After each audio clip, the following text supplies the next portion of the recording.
9/11 என்பது தமிழரை குறிவைத்த நாள்தான் என்பதற்கு உறுதியான ஆதாரம் இமானுவேல் சேகரனார் கொல்லப்பட்ட நாள் 11/9/1957, அதாவது 9/11 என்பதுதான். இமானுவேல் சேகரனார் கொல்லப்பட்டு சரியாக 44 ஆண்டுகள் கழித்து அதே தேதியில்தான் இரட்டை கோபுரங்களும் தகர்க்கப்பட்டன.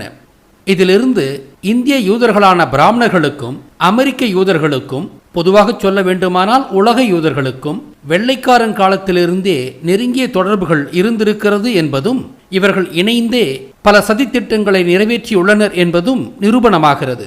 இமானுவேல் சேகரனார் ஏன் 9/11 கொல்லப்பட வேண்டும்? பாண்டியர்களான ராவணன் இந்திரனின் வம்சாவழிகளை அழிக்கத்தான் 9/11 என்று முன்பே பார்த்தோமல்லவா? இமானுவேல் தேவேந்திரர் அதே பாண்டிய வம்சத்தில் வந்தவர்தானே. அதனால்தான் அவரை 1957ஆம் ஆண்டு 9/11 கொன்றனர். இங்கு 9/11 என்ற தேதிதான் முக்கியம். அது யூதருக்கும் பாண்டியருக்குமான போரை குறிக்கும் அடையாள நாள். சனநாயக காலத்திலும், மீண்டும் சொல்கிறேன், சனநாயக காலத்திலும் தமிழர் தமிழ்நாட்டை ஆள முடியாதவாறு செய்யும் முக்கிய வழிமுறைதான் தமிழ் சாதிகளுக்குள் பகை உண்டாக்குவது. இதற்காக வட மாவட்டங்களில் பறையருக்கும் வன்னியருக்கும் பகை உண்டாக்க திட்டமிடப்பட்டது.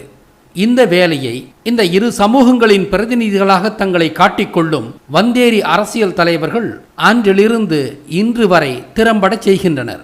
அதே போல தென் மாவட்டங்களில் மல்லருக்கும் முக்குளத்தோருக்கும் பகை உண்டாக்க வேண்டுமே. அதற்கான சதியின் ஒரு அங்கம்தான் இமானுவேல் சேகரனார் படுகொலை.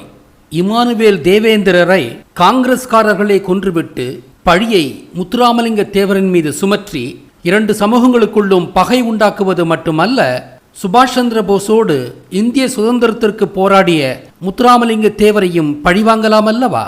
ஆக இமானுவேல் சேகரனார் கொல்லப்பட்டது மல்லருக்கும் முக்குளத்தோருக்கும் தீரா பகையை உண்டாக்கவேதான். ஆனால் அந்த கொலைக்கும் தேவர்களுக்கும் எள்ளளவும் சம்பந்தமில்லை. எனவே மல்லர்களே, உண்மையை உணருங்கள். உங்களின் எதிரிகள் முக்குளத்தோர் அல்ல, முக்குளத்தோரே உங்களின் எதிரி மல்லர்கள் அல்ல. இதுவரை இச்சமூகங்களுக்கிடையில் நிகழ்ந்த சண்டைகள் யூதர்களாலும் அவர்களின் கைக்கூலிகளாலும் திட்டமிட்டு உருவாக்கப்பட்டவைதான். தமிழரை பிரித்தாளும் சூழ்ச்சிதான் இது. 85% பச்சை தமிழர்களை கொண்ட தமிழ்நாட்டில் ஜனநாயக காலத்தில் தமிழன் அரியணை ஏறக்கூடாது என்ற யூதர்களின் திட்டத்தால் தான் தமிழ் சாதிகளுக்குள் சாதி பிணக்குகளையும் சண்டைகளையும் யூத ஆரியமும் தெலுங்கு திராவிடமும் திட்டமிட்டு உருவாக்குகின்றன. அன்பான தமிழர்களே, இதுவரை நாம் ஆரிய திராவிடத்தின் பகடை காய்களாகத்தான் இருந்துள்ளோம்.